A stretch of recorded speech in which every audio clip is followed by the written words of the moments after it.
Chẳng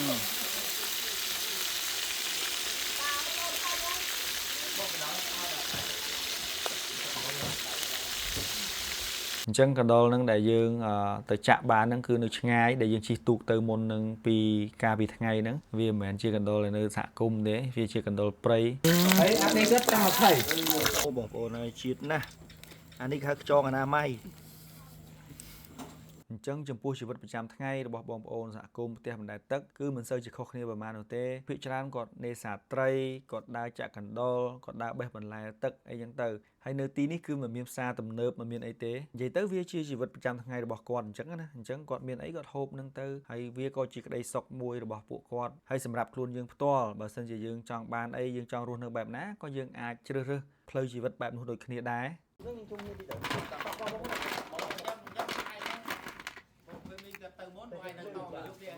ต่อแล้วยืนกับท่านตื่นไวโมงได้ไหม này linh sắtมัน ba theo bà ខ្យងនេះគឺអត់តន់លៀងទេវានៅលក្ខណៈមានស្លែនៅឡើយដោយសារខ្យងហ្នឹងគឺវានៅត្រាំជាមួយទឹកអញ្ចឹងណាខ្ញុំហើយទៅហើយតាមបទពិសោធន៍ខ្ញុំច្រើនកន្លងមកហើយគឺឲ្យតែតាមផ្ទះបណ្ដែតទឹកភាគច្រើនគឺគេធ្វើបង្គន់បែបនេះដោយសារតែពេលដែលមានរដូវទឹកស្រកឬរដូវទឹកឡើងអាបង្គន់ហ្នឹងវាអត់មានគឿងឬមួយក៏អត់ខូចទ្រង់ទ្រាយបង្គន់បាក់បែកអីអញ្ចឹងណាអញ្ចឹងភាគច្រើនការរស់នៅរបស់គាត់ប្រើបង្គន់បែបហ្នឹងហើយវាជាទំនៀមទម្លាប់ប្រពៃណីដែលគាត់ប្រើរួចទៅហើយខាងក្រោមហ្នឹងក៏មានត្រីនៅចាំរួចជាស្រេចទៀតអញ្ចឹងមិនពិបាកទេពុកម៉ែបងប្អូនអញ្ចឹងក្រោយពីខ្ញុំ review ពីបង្គន់តាមផ្ទះបណ្ដែតទឹករួចក៏បន្តដំណើរទៅកាន់តំបន់មួយដែលជាតំបន់សម្រាប់គេនេសាទត្រីគឺគេប្រើលបហើយនឹងរាយមងហើយដោយពុកម៉ែបងប្អូនឃើញអញ្ចឹងនិយាយថាបឹងទន្លេសាបក្នុងខែវស្សារលកទឹកគឺខ្លាំងដូចជារលកសមុទ្រអញ្ចឹងគឺសមុទ្រមិនគឺរលកនឹងអញ្ចឹងអាលកវាបុកមកភឹបគឺខ្លាំងមែនតើទឹកសាចទឹកអីមកអាលកទឹកបុកមកប៉ះមកគឺយើងមានអារម្មណ៍ថា fresh តិចតិចអញ្ចឹងណាគឺស្រួលខ្លួនដែលខុសពីទឹកប្រៃគឺមានអារម្មណ៍ថាយើងស្អុះស្អាប់គេមកមិនចាំដាក់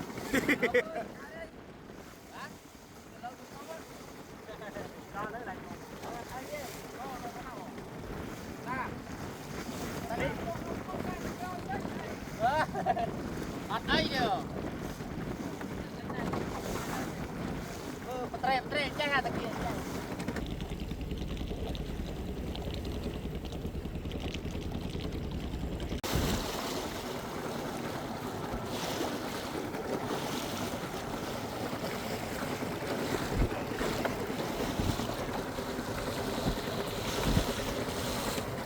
ហើយ VJ Dada នេះពីមុនគឺគាត់ចូលចិត្តរស់នៅតាមតំបន់សមុទ្រដែរតែឥឡូវធ្លាក់ខ្លួនមករស់នៅជាមួយពួកខ្ញុំតាមទន្លេសាបដែរហើយមិនមែនធ្លាក់ខ្លួនអីទេមានថាធ្លាក់ខ្លួនពីទឹកប្រៃមកទឹកសាបតែទឹកនៅតែជាទឹកអញ្ចឹងណានិយាយលេងទេពុកម៉ែបងប្អូន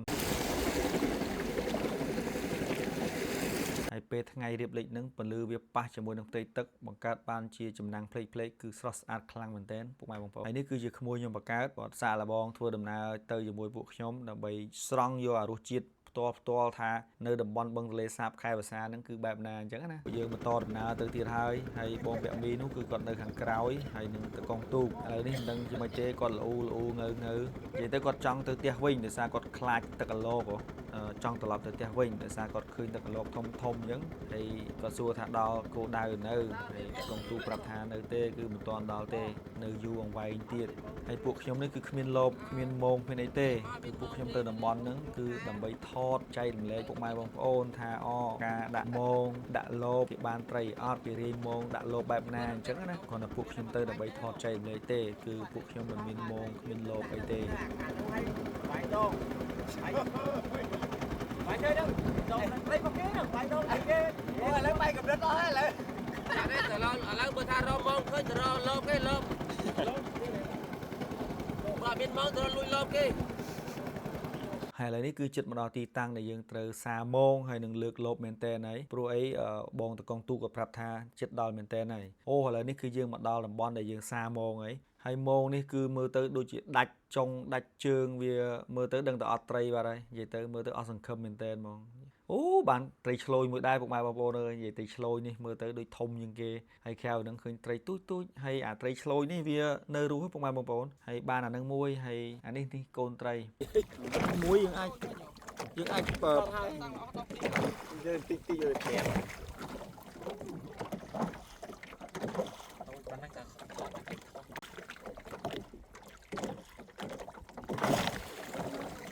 ព្រោះអីម៉ោងនេះគឺមិនបានត្រីធំទេដោយសារជើងវាដាច់លហែកអញ្ចឹងណាវាសឹងតែខូចបាត់ហើយម៉ោងហ្នឹងដូចគេដាក់ចោលហើយកលាម៉ោងក៏វាទូចទៀតអញ្ចឹងមិនសង្ឃឹមថាបានត្រីធំទេហើយត្រីឆ្លូញដែលជាប់មិញហ្នឹងគឺមិនដឹងថាវាស្រវឹងពីយប់ឬក៏យ៉ាងម៉េច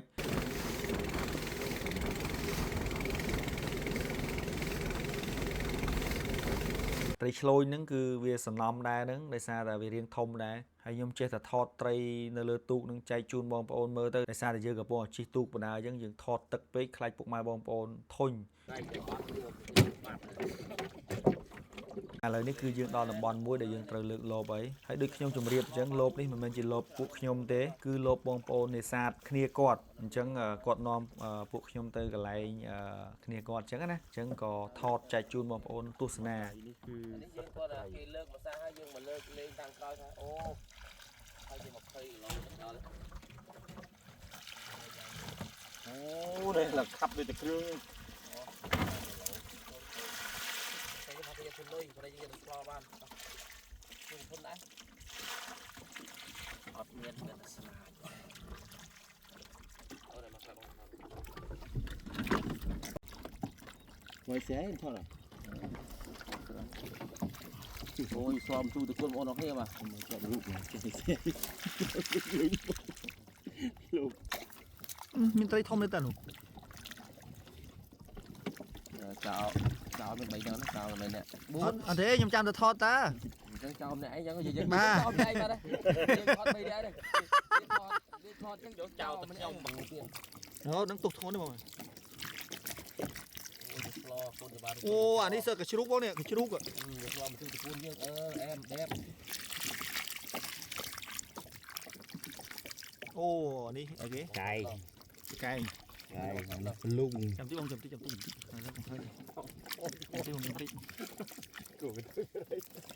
ហើយចាំតិចហើយឡើយអូបងពុកម៉ែបងប្អូនអើយបើសិនជាចាស់គេចាប់បានអីជាប់ទៅបងពាក់មីទៅ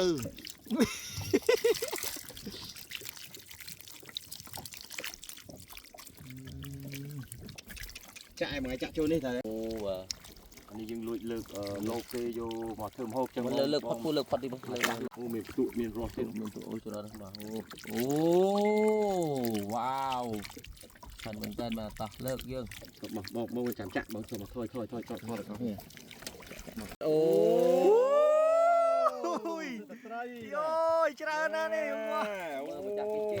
សត្វតាកជ្រូកអូ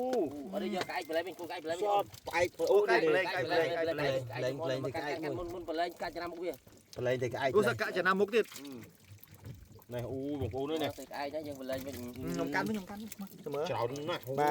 សកូនកញ្ជូអូនេះបាទឥឡូវនេះបលែងក្អែកហើយបាទអូទៅហើយ yes ធំយើងបលែងត្រី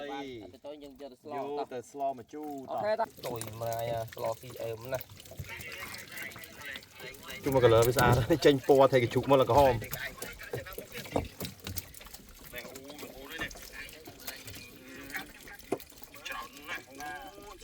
នោះគេយ៉ាគេមកមក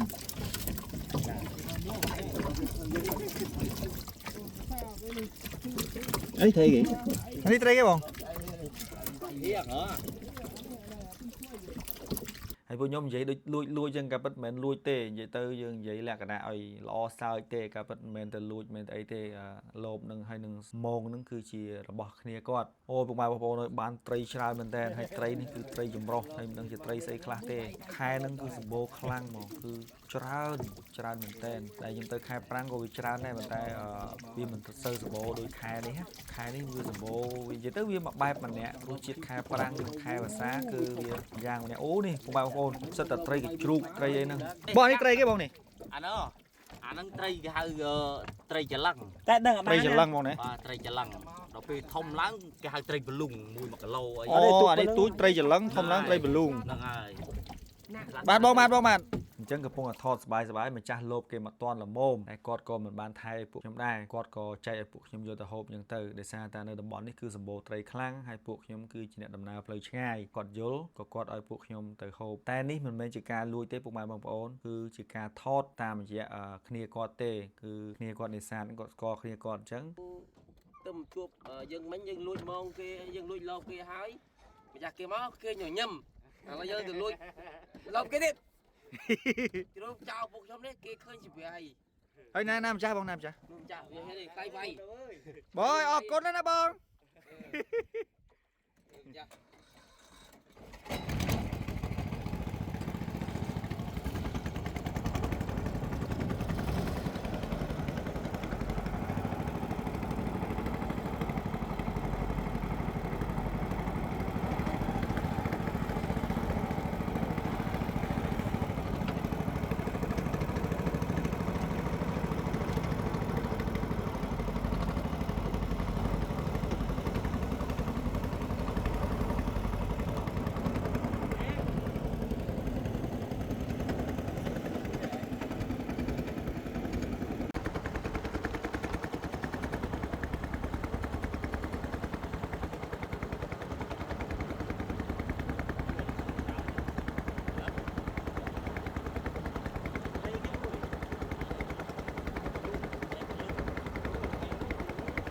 អានឹងត្រីច្រឡឹង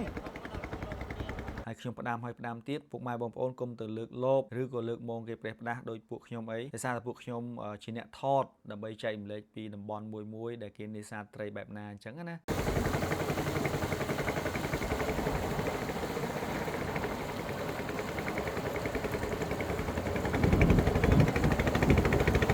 អញ្ចឹងក្រោយពីគាត់ឲ្យត្រីរួចពួកខ្ញុំក៏អរគុណគាត់ហើយគាត់ក៏ជិះទូកទៅកន្លែងគាត់វិញអញ្ចឹងទៅនិយាយទៅនៅតំបន់អស់ហ្នឹងគឺលឿនមែនតើនៅពេលដែលមានទូកណាប្លែកមកតំបន់ហ្នឹងគឺគេដឹងហ្មងគេដឹងភ្លាមថាអូប្រហែលជាមានគេមកលួចឬមកអីអញ្ចឹងណាអញ្ចឹងធម្មតាម្ចាស់គេដឹងក៏គេជិះមកទៅតែដោយសារពួកខ្ញុំមកនេះគឺមិនមែនជាអ្នកមកលួចទេគ្រាន់តែពួកខ្ញុំនិយាយថាលួចតែមិនមែនលួចទេបងប្អូនគឺយើងមកលើកដើម្បីយើងថតគ្នាគាត់ហ្នឹងគឺស្គាល់គ្នាហើយនៅតំបន់ហ្នឹងអញ្ចឹងណាអញ្ចឹងពួកខ្ញុំក៏បន្តដំណើរទៅតំបន់ផ្សេងទៀតដើម្បីរកបន្លែទឹកដែលជាប្រភេទស្លឹករាំងទេមិនបានគេមកសាំងនៅកណ្ដាលទឹកចឹងទូកម្នាក់ទឹកម្នាក់អីចឹងហ្មងដល់ពេលខែប្រាំងឡើងវានៅជាប់នឹងមាត់ទន្លេ អញ្ចឹងចុះពេលខែប្រាំងគេមិននៅអត់ គេនៅជាប់តាមមិត្តនេះដែរអានេះព្រៃគេនេះខែប្រាំងឡើងគឺមានមនុស្សនៅក្បែរនឹងច្រើនបាទខែផ្សារទឹកឡើងគេទៅដដែលទៅណាអស់ចឹងទៅយើងអ្នកឯងទៅខ្មោចឡងតោះយើងឡងទៅយើងដែរឡើយតោះតាប៉ុន្តែខ្មោចឡងអ្នកឯងនេះមានខ្លាចខ្មោចខ្លាចអ្នកឯងឡងខ្មោចវិញ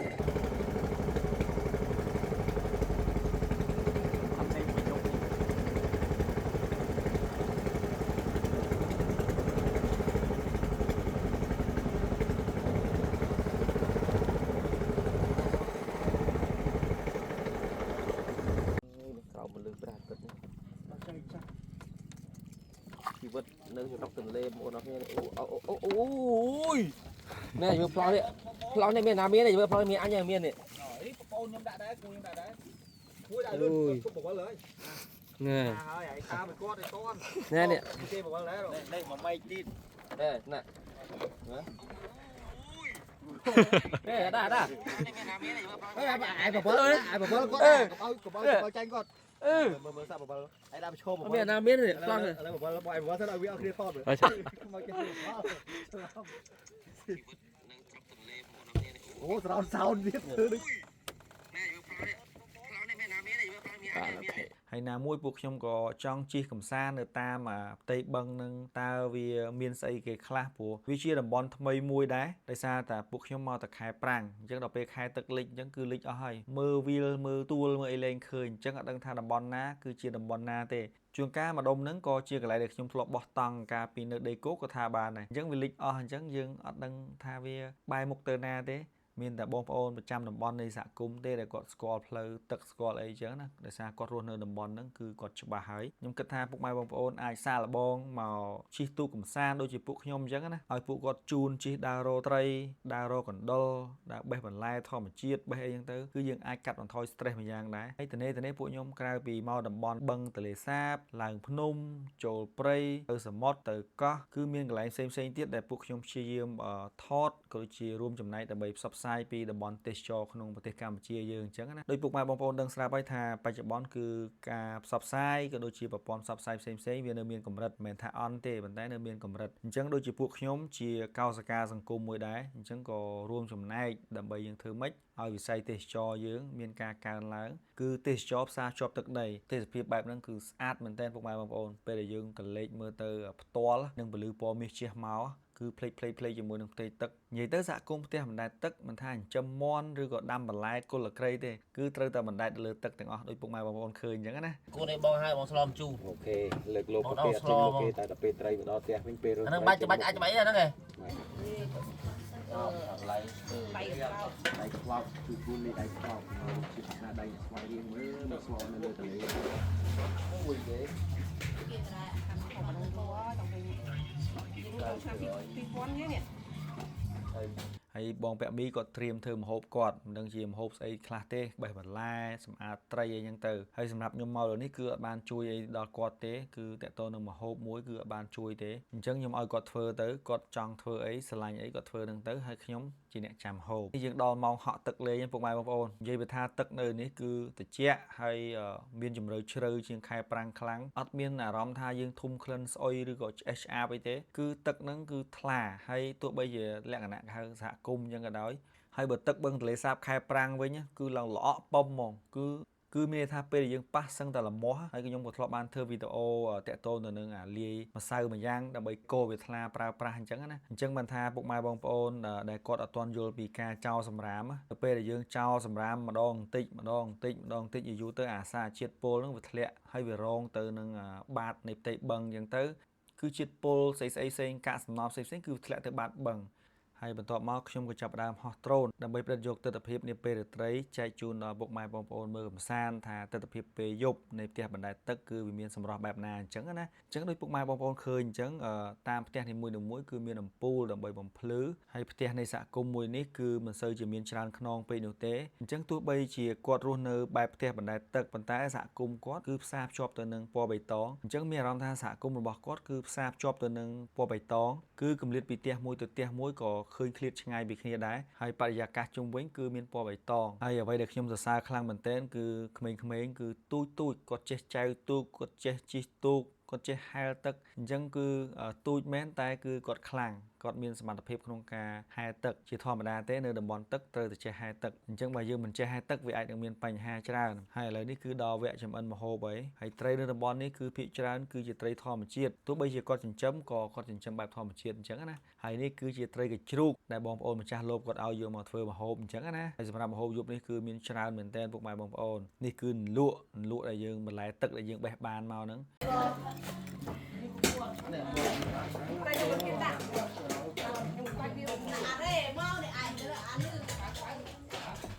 tới đấy đỡ phần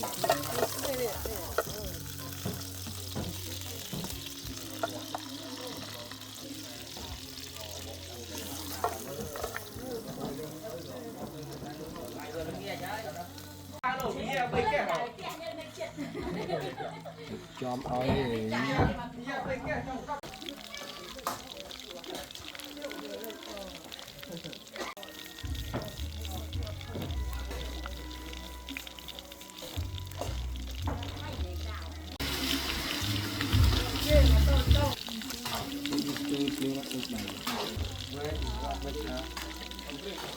វាអត់ទាន់ព្រាវ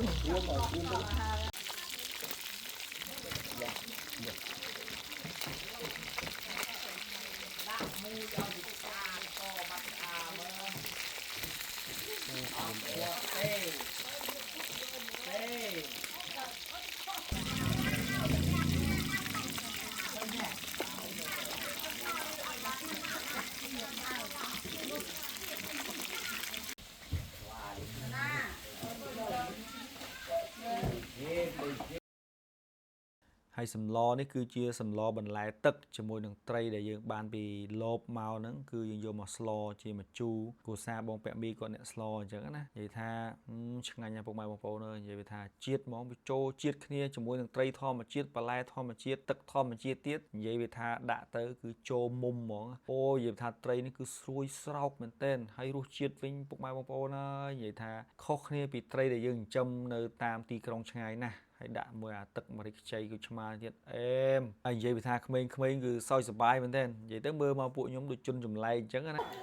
Mày nhắm tay à, giặt lịch dê à, thôi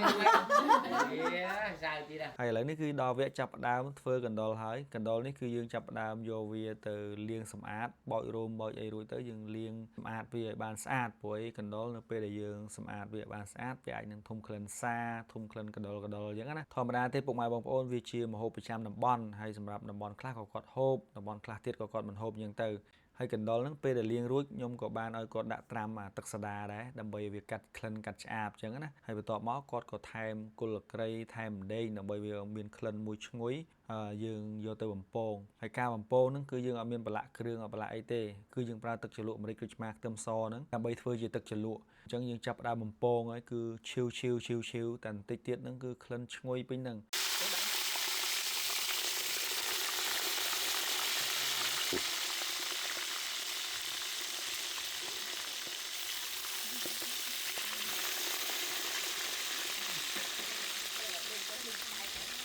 អ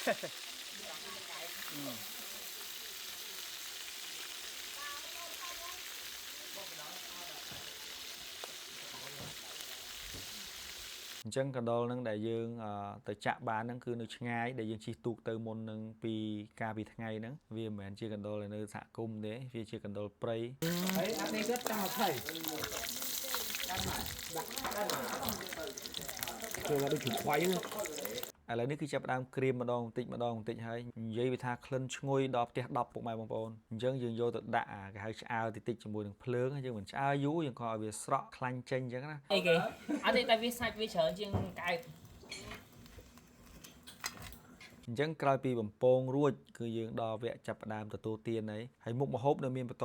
ទៀតអញ្ចឹងយើងហូបមួយមុខរួចយើងបន្តទៅមួយមុខទៀតអញ្ចឹងចេះតកតុយគ្នាអញ្ចឹងទៅនិយាយវាថារសជាតិវាឆ្ងាញ់ខ្លាំងមែនទែនពុកម៉ែបងប្អូននិយាយទៅពេលដែលយើងហែកមកវានៅក្តៅចង់ឲ្យលាកដៃស្រួយហើយវាមាន juicy នេះវាមាន juicy តិចនិយាយថាជាតិហ្មងហើយមិនមែនក្លិនឆ្អាបមិនមែនក្លិនឆ្អេះអីណាឬក៏ក្លិនសាយទេគឺក្លិនឈ្ងុយ Bỏ chút tao đấy Ta cái đó nó trong mấy cái đó ta tục chết trên chim một bình đài Men tục chết chim một bình đài មើលសាក់ទុកមកចឹង tí ăn chừa để làm gì ហើយខ្យងហ្នឹងក៏មិនអន់ដែរពុកម៉ែបងប្អូនអើយនិយាយថារសជាតិវារសជាតិទឹកបឹងហើយវាអត់មានដីណាតិចថាមានដីភ្លើងខ្លាំងទេផ្ទុះ ផ្ទុះ អូបងប្អូនហើយជាតិណាស់អានេះហៅខ្យងអនាម័យ Nhậmពេញតិចដែរបានហូបមួយចានប៉ុណ្ណឹង$10ទេប៉ុណ្ណឹងអេហ្នឹងពេញ$10ទេមួយចានមកលើចក្រាស់ហ្នឹង ដាក់នៅមុខតិចដាក់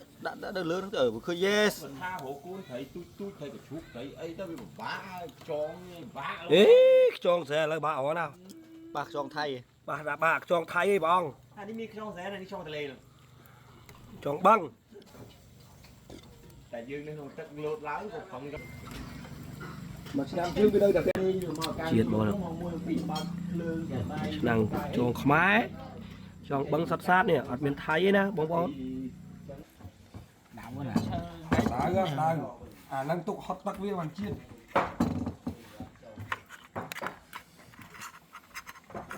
អញឃើញគេចាប់ភ្លើងទឹងអីផង ជាតិមកហត់ទឹក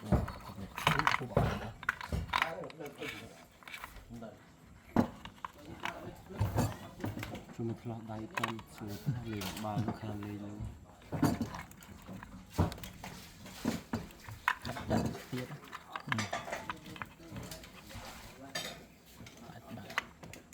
កមុនទៀត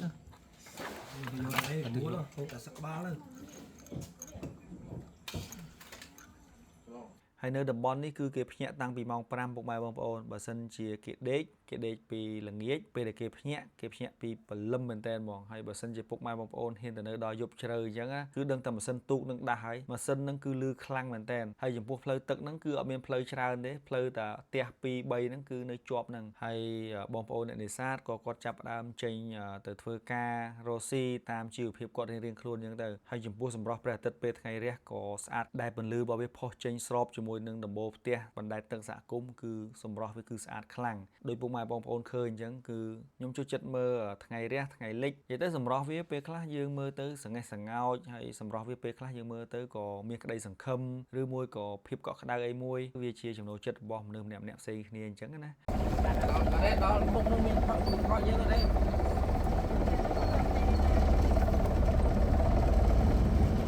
có cái cao bao đâu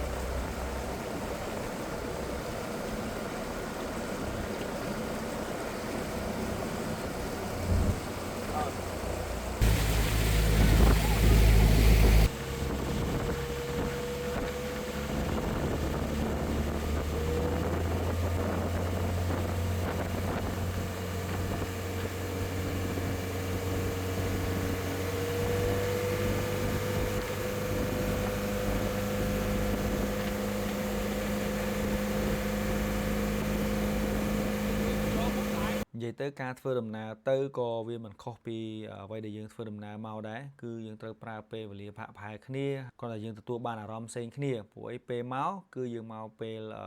ថ្ងៃបន្តិចអីតែពេលដែលយើងត្រឡប់ទៅវិញគឺយើងទៅពេលព្រឹក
ហើយបងប្អូនអ្នកនេសាទគឺគាត់នេសាទដល់កដាលបឹងមិនមែនត្រឹមថាជីបឹងទេនិយាយទៅមួយយ៉ាងដែរយើងជិះទូកតែ1ម៉ោងយើងអាចឆ្លងពីពោធិ៍សាត់មកដល់កំពង់ធំហើយលឺបងតកងទូកថាយើងចង់ទៅសៀមរាបក៏យើងជិះលឿនដែរនៅក្នុងខែហ្នឹងដោយសារវាមានទឹកធំអញ្ចឹងហៅទឹកច្រើនហ្នឹងគឺយើងជិះអត់មានវាងកាច់កង់ទេគឺយើងអាចជិះផ្លូវត្រង់បានគឺយើងទៅត្រង់អញ្ចឹងទៅត្រង់លឿនតែបើថាពេលខែប្រាំងជួនកាលទៅតំបន់ដែលយើងត្រូវទៅហ្នឹងវាគឿងជាមួយនឹងទូកអញ្ចឹងយើងទៅអត់កើតទេ តែសម្រាប់រដូវវស្សាវិញពេលដែលយើងធ្វើនាវាចរក៏ដូចជាទូកទៅកាន់ខេត្តមួយជុំវិញបឹងទន្លេសាបគឺបានលឿនជាងដែលយើងជិះឡានមិនងាយទេពុកម៉ែបងប្អូនពេលដែលយើងចង់ជិះឆ្លងខេត្តគេហៅមកជាហៀងម្នាក់នៃបឹងទន្លេសាបហ្នឹងគឺឆ្ងាយពីគ្នាមែនទែនបើសិនជាយើងជិះឡានយើងត្រូវវាងអញ្ចឹងណាតែបើសិនជាយើងជិះទូកអញ្ចេះគឺយើងជិះត្រង់ទៅគឺដល់ហើយ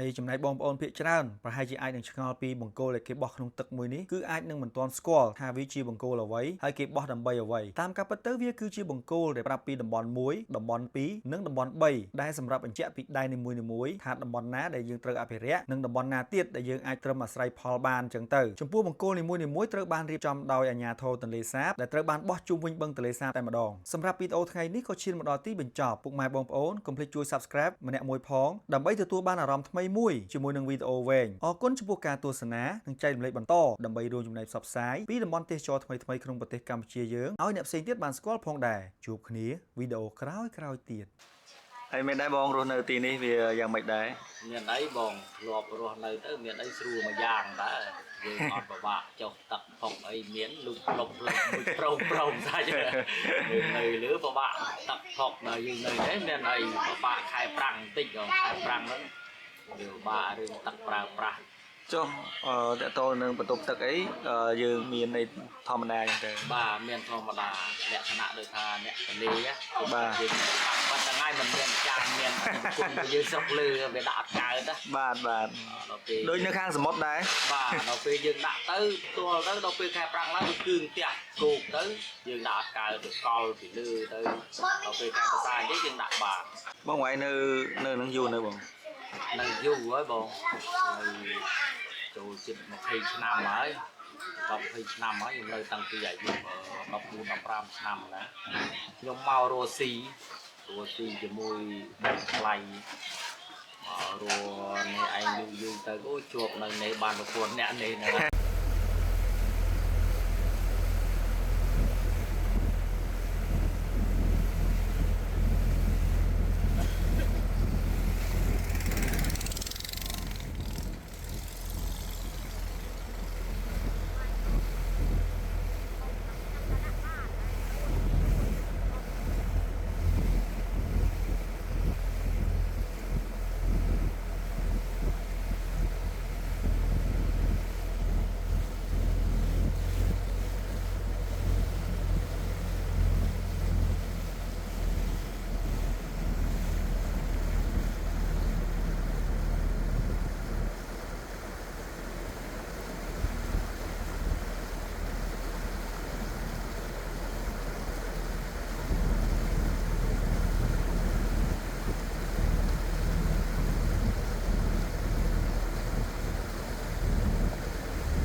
lôi rồi